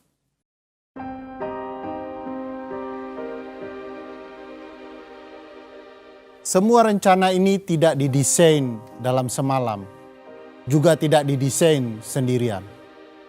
Sebagian besar rencana kecurangan yang terstruktur, sistematis, dan masif untuk mengakali pemilu ini sebenarnya disusun bersama dengan pihak-pihak lain. Mereka adalah kekuatan yang selama 10 tahun terakhir berkuasa bersama. Persaingan politik dan perebutan kekuasaan, desain kecurangan yang sudah disusun bareng-bareng ini akhirnya jatuh ke tangan satu pihak, yakni pihak yang sedang memegang kunci kekuasaan di mana ia dapat menggerakkan aparatur dan anggaran. Tapi sebenarnya ini bukan rencana atau desain yang hebat-hebat amat. Skenario seperti ini dilakukan oleh rezim-rezim sebelumnya, di banyak negara, dan sepanjang sejarah. Karena itu untuk menyusun dan menjalankan skenario kotor seperti ini, tak perlu kepintaran atau kecerdasan. Yang diperlukan cuma 2, mental culas dan tahan malu.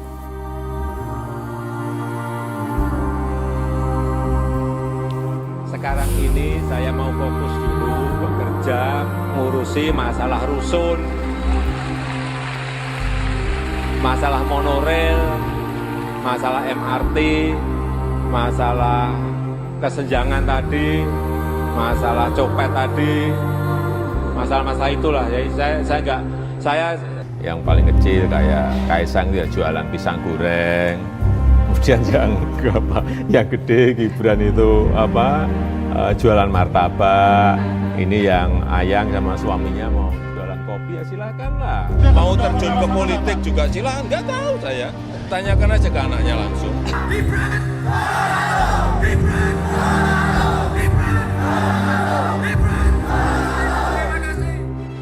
Rapat pleno terbuka penetapan pasangan calon wali kota dan wakil wali kota terpilih dalam Pilkada Kota Medan tahun 2020 hanya dihadiri pasangan nomor urut 2 Bobi Nasution, Aulia Rahman.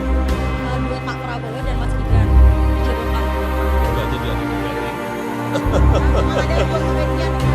Pertama umur, yang kedua baru 2 tahun aja. Wali kota.